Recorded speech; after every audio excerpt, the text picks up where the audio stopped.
Hello, and welcome to the Angus and Pete Show.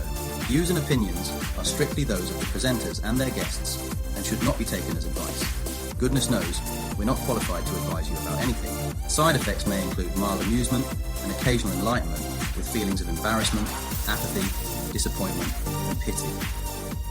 Welcome to episode 15. I'm Angus Pacey. And I'm Pete Brown, and we are the Angus and Pete Show. This is the place where you can listen to two guys chatting about this riveting world of customer engagement. Customer engagement, otherwise known as call centre, contact centre, customer experience, CX, or whatever it is you're calling it this week. If this is the first time that you are tuning in and you want to find out more about us, check us out on LinkedIn.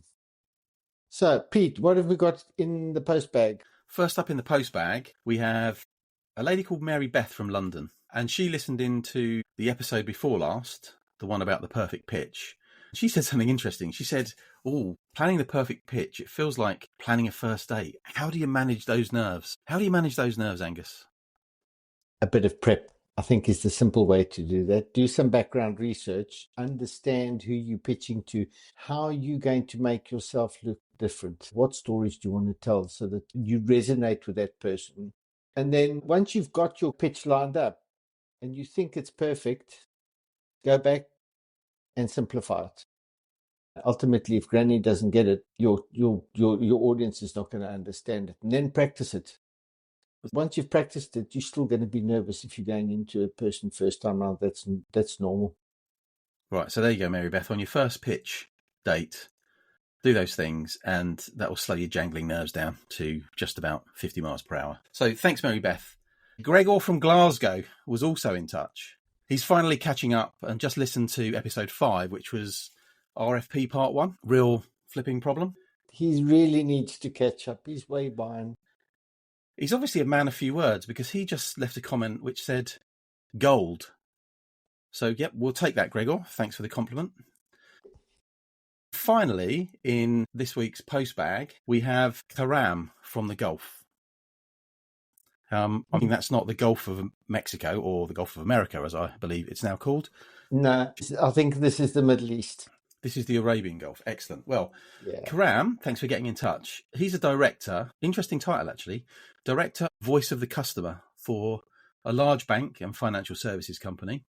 He's being asked by senior managers and customers, how is AI going to change the way that customer satisfaction and experience is measured? Oh, that's a big topic. I thought that would be a good one for today. So we're talking about surveys, aren't we? We're talking about those metrics that we've used for a long time to measure customer sat and customer experience. And I guess the first thing that I'd like to know is, what's the best time to get customer feedback? You know, we've all been in a situation where we've done something with a business and 3 weeks later, an email pops into your inbox and asks you what you thought about the whole thing. I can't remember what I did yesterday, let alone 3 weeks ago. So it doesn't motivate me to do anything. So I either ignore it, or if I'm feeling a little bit malicious, I answer it, but give them all the wrong input and all the wrong answers. I maliciously mislead them with my answers. So it feels to me that delayed thing just doesn't get accurate responses if you get a response at all. What do you think? I think you're right. Delay creates amnesia. And your response rate will be absolutely negligible. So, I mean, I've spoken to marketing people and I say, what's your response rate to your surveys? And they say, if we get it to 2 or 3%, that's really cool. They're really happy with that. So, we're talking about low single digits. Yeah. So if you think about it, Pete, you hit me right at that point of service. I remember actually what it was like at that point in time. We know this, don't we? A lot of businesses are already doing this. The technology is there. As soon as you have finished your experience, as soon as your parcel arrives, as soon as you've done something and interacted with a business, best practice says, ask me straight away what I think. And there are some caveats with that, because it needs to be specific. It needs to be personalized. You certainly don't want to be overwhelming customers. Every time they touch your business, you're hitting them with a survey. So you need to be a little bit measured about the whole thing. But if you want good quality, high response rate, then the best time to do it is at the time of service. think about how they've interacted with you. So if they've spoken to you on the phone, now you've got a golden opportunity to ask them, can you survey them? If they've been chatting to you on chat, don't send them an email, because the chances of them reading that email are negligible. I certainly don't live in my email every day. And if I'm in chat and I get a survey via chat, am I going to answer it back? Yeah. Yeah. And also, you don't necessarily have to stay in the same channel. So, a really good model is you've had a voice call, you've done something online, use the asynchronous channels. Using a messaging channel to get a good response is probably the right thing to do. And if you're using things like WhatsApp and text messaging, you're actually engaging with that customer in the same channel that they're talking to their friends and family in. So it just feels a little bit more personal. Yeah. You've had an interaction, you've surveyed them, you then sort of naturally fall into what are the metrics. And I think this whole metrics world is changing. So I think just for anybody that's listening that doesn't live, eat and breathe this, what are the kind of metrics that have traditionally measured that people should be thinking about? There are lots of them. There's, churn rate and customer retention rate, first contact resolution, average resolution time. You've got those good old contact center metrics like average handle time. And a lot of people in business still think that getting things done quickly is the best predictor of customer satisfaction. And I'm not sure it is. I know it's not, because I've heard you tell a story about this. That would be interesting for our listeners. It illustrates the point really well that fast is not necessarily good, and average handle time these days is a very dodgy metric to use. Yeah, okay. So I was with a CEO a few years ago now, and this guy was just obsessed with having his contact center focus on speed of service. So in his view, doing things quickly was the best way to get the job done. So I sort of feel a bit sorry for his partner in that respect, but I just couldn't get him to understand. I couldn't get him to understand that wasn't always the case. And then something happened to me. My wife had a laptop. It was a Dell laptop. And because I'm head of IT in my house, she came to me one day and she said, "Pete, it's blue screened. The blue screen of death has appeared." So I relied on my excellent IT support training, and I said to her, "Well, have you turned it off and turned it back on again?" And she did, and it sort of resolved the problem for a little while. And then she came back and said, "You know what? This happened again." So I said, "Okay, can you make sure that it's on the latest software versions? Make sure it's all updated." So she goes and does that, and it solved it for a little while. And then she comes back and says, "Okay, Pete, it's happened again." And I could tell by her voice that I was running out of options. So we went onto the Dell website, typed in the asset tag of the laptop, and it did something I wasn't expecting. It pinged up a QR code on the screen, which I then engaged with my mobile phone, and it took me to a WhatsApp channel. And the first thing it says was, "Okay, I'm an automated resource. I'm going to ask you a few questions to make sure that you're not an idiot." Because apparently most people that contact IT support desks are idiots, as we all know. So you'll be surprised to hear that I passed that test with flying colours. And the bot basically said to me, "This is above my pay grade. I'm now going to transfer you to a live agent," still in the WhatsApp channel. So we go through, and the person on the other end of the chat said, "Okay, is the device that has the problem live at the moment? Can it accept an email?" Yes, it can. So they send me an email with a link on it. I click the link, and it starts to do some diagnostics. It pulled up a screen, and the instruction was, "Don't bother with log files or anything. Just take a photograph of that screen and send it back to us in the WhatsApp channel." I did that. The technical specialist at the other end said, "Okay, it could be a number of things. How do you feel about taking a little screwdriver, taking the bottom of the laptop off? Because we think reseating the memory blades, there's memory blade things that sit in the laptop. Reseating the memory blades might be the answer to your problem. Maybe something's come loose." So, yep, I'm up for that. They then send me 2 documents. One was a health and safety document. Unplug the device before you do it. Don't do it in the bath, that sort of thing. And the second one was a link to a YouTube video which perfectly described what I had to do for my specific device. I do it, I fix the problem, and peace and tranquility breaks out again in my home. Now, what's remarkable about that, Angus, isn't that it was a good experience, because it was quite slick. The elapsed time from start to finish was 3 weeks. Okay, I wasn't expecting that part. 3 weeks to do that. 3 weeks. That sounded like it took 10 minutes. And I used that example with this CEO and said, look, this is what it's like. And all of a sudden the penny drops. So quick isn't always best, is it? That's the moral of the story. But the CSAT on that would have been good. Right. One of the key predictors of a happy customer is that they tell everyone else that they're a happy customer, which is what I've just done. So Dell, I'll be expecting my free laptop any moment. And you are a walking net promoter score in this case. Right, exactly. So net promoter score.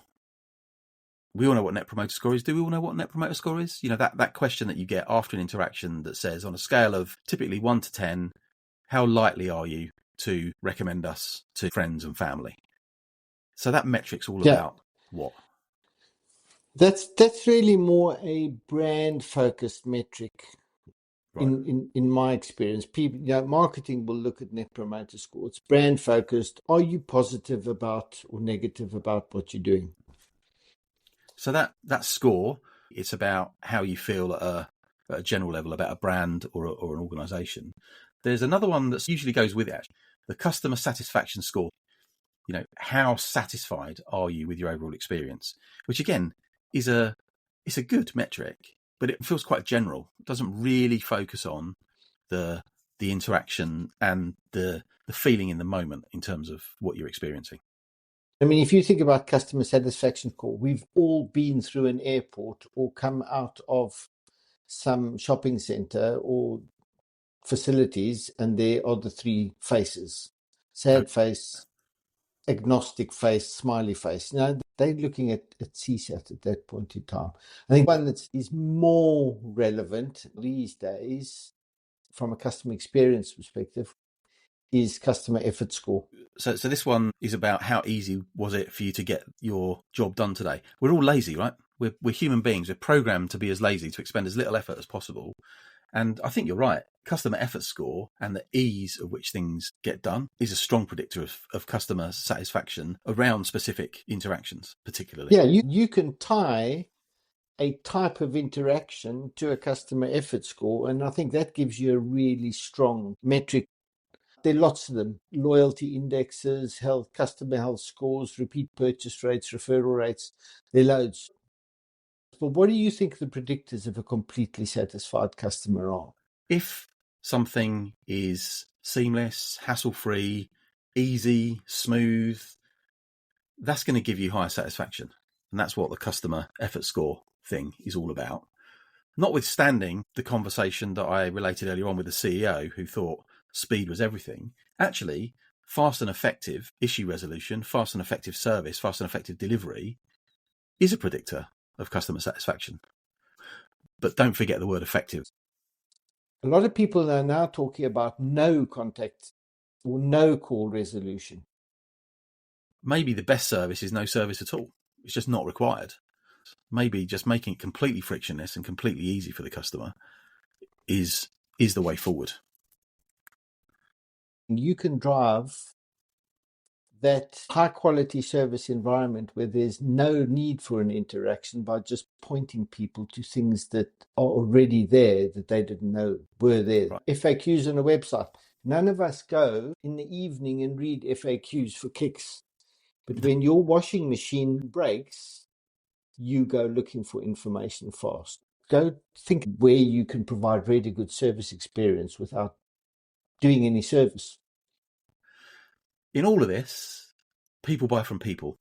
And there's also something about emotional connection and personalization, which takes the time and the real effort from a business perspective. But it's probably one of the most important things in the whole business of delivering customer service, leaving somebody feeling like they're actually valued and they're understood and they're a human being. So how does AI change these metrics? I mean, this is moving quickly now.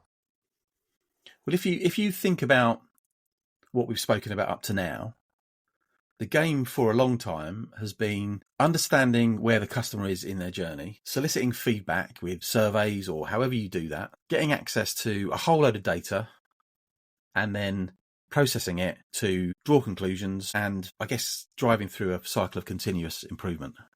And I've just made that sound quite laborious because it is. It's been quite intensive. But to my mind, AI does a lot of things, but one of the fundamental things it does is everything we've been doing up to now, but at lightning speed and with reference to huge, almost incomprehensible amounts of data, and providing absolute granular analysis of what's going on.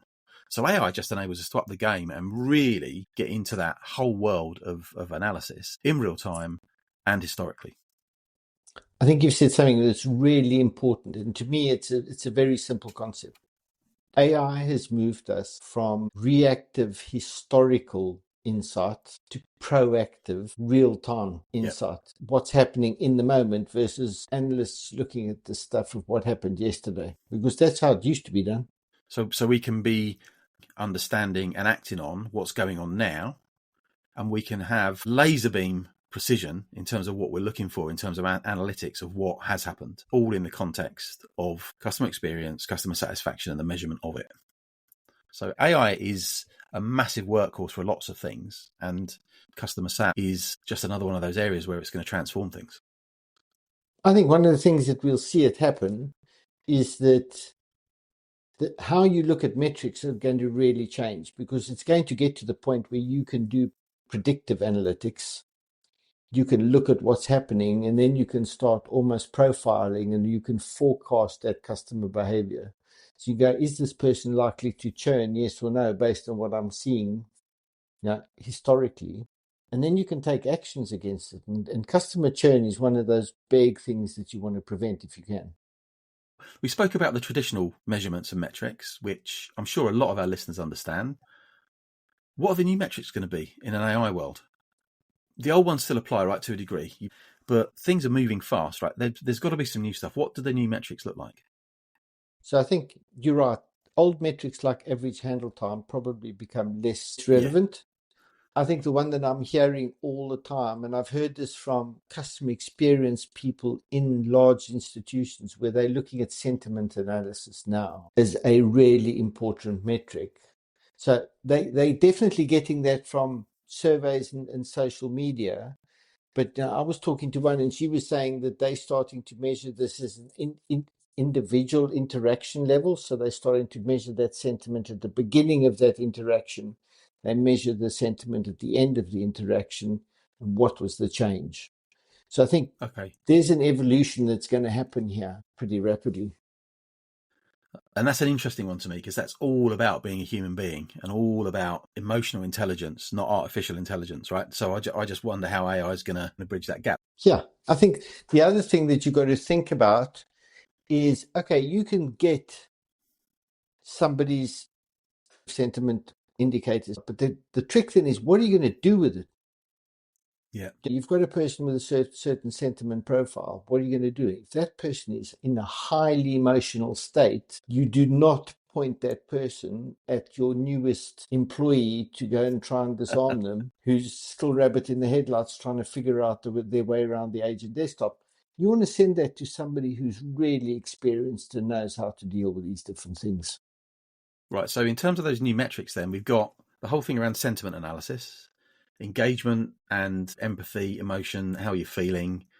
From that, we get personalization and how we can tailor tracks to deliver what customers want using all the information from the aforementioned.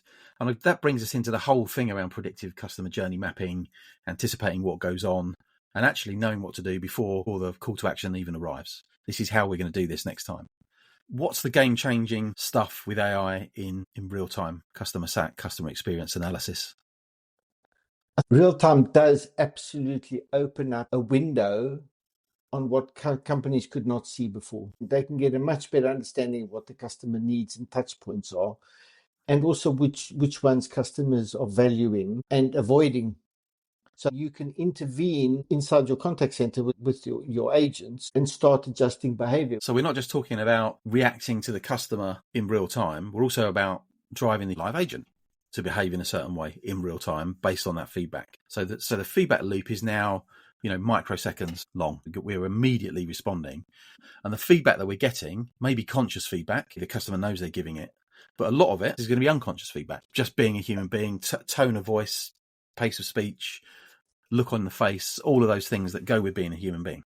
You might find You've got loads of agents, you've got loads of supervisors and team leaders that are helping these agents and trying to coach them. They pick up a real-time trend in the first couple of hours of operations, and they go, okay, this individual's having a really hard time here. The stats are not looking good for them. They can intervene early instead of leaving them to suffer through the entire day where something's happened in their personal lives and they're in a really bad place. You can do something quickly. I guess this stuff really comes into its own when you're talking about people in vulnerable situations, when you're looking to spot and help prevent issues, not just in business terms, but in emotional human being terms as well. You get to see flags you might not have seen before or had access to before. It's not all about real time. Retrospective analysis still has a place. And I think it is still very important because it allows you to get much more information, but it also allows you to go deep. Right. Okay. So whereas the real time stuff is giving us the ability to improve the overall experience at the point of service, retrospective analysis, I like that word, retrospective. Historical sounds a bit, historical, doesn't it? So retrospective analysis is all about taking that granular information from the point of service and then turning on the analytics tap to look for patterns and stuff that's happened there that you can bring to bear in the improvement cycle. And I guess CRM systems and social media and all of that stuff that goes on a desktop and the input from surveys and the opinions of your CEO all come to play.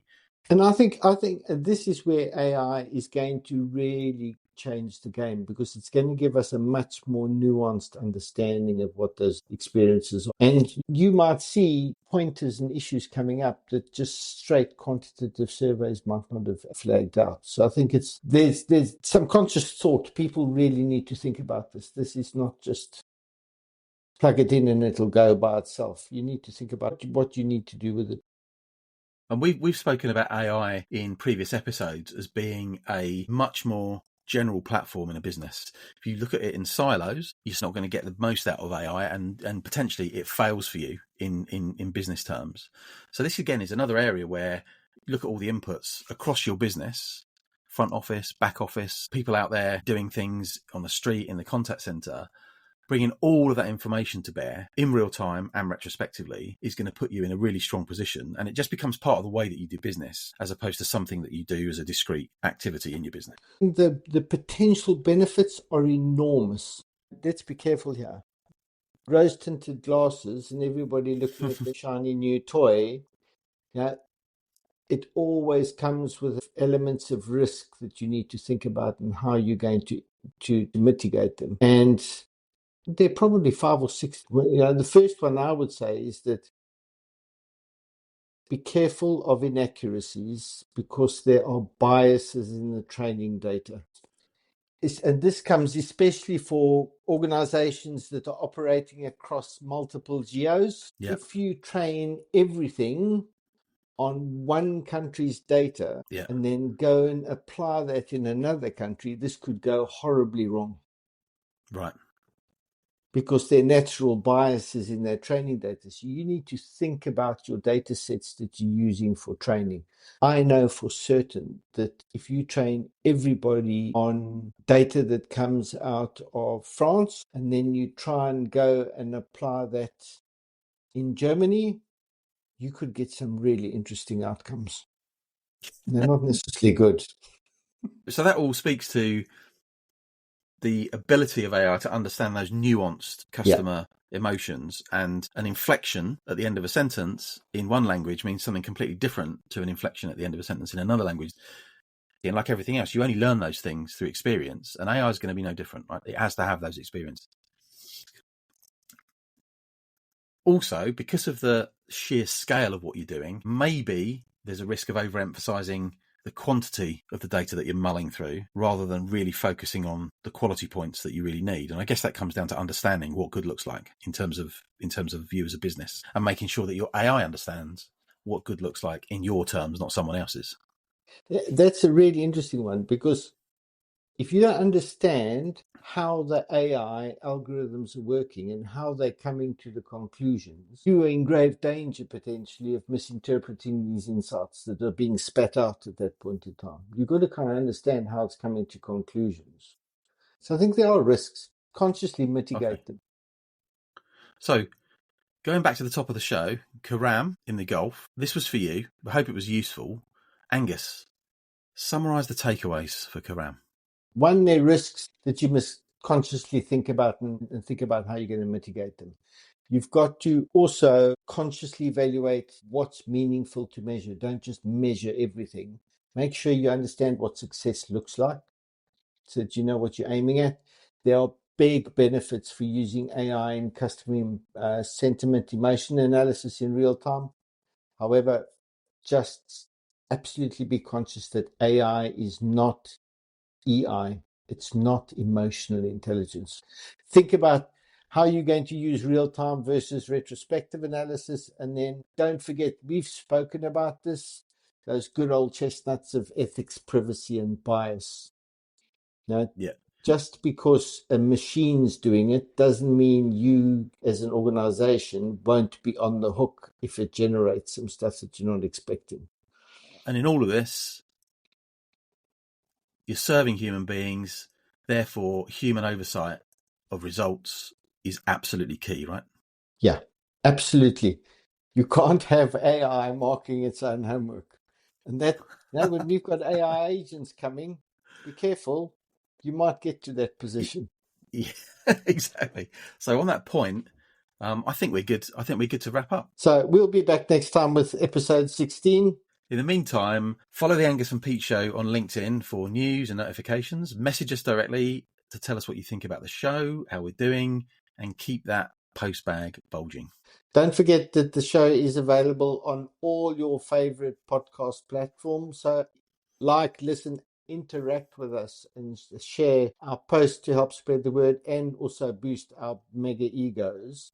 But hold on, Pete. There's always something that comes at the end of the episode. What is the joke of the week this time? Do you want to hear my customer sat survey joke? Yeah, you tell it. So here we go. A lady walks into a coffee shop and buys a coffee and walks out. Immediately, ping! She gets a message on her mobile phone. How would you rate your experience today? She clicks 5 stars. Straight away, ping! What could we have done better? So she types nothing. It was perfect. Ping! Are you sure? Ping! You're hesitating. What's wrong? Ping! We saw you glance at the napkin dispenser. Was it empty? Ping! If you don't respond in 30 seconds, we'll assume you hate us. Anyway, she just sighed and closed the survey. She's walking down the street. 5 minutes later. Ping! I guess we'll see you tomorrow, Karen.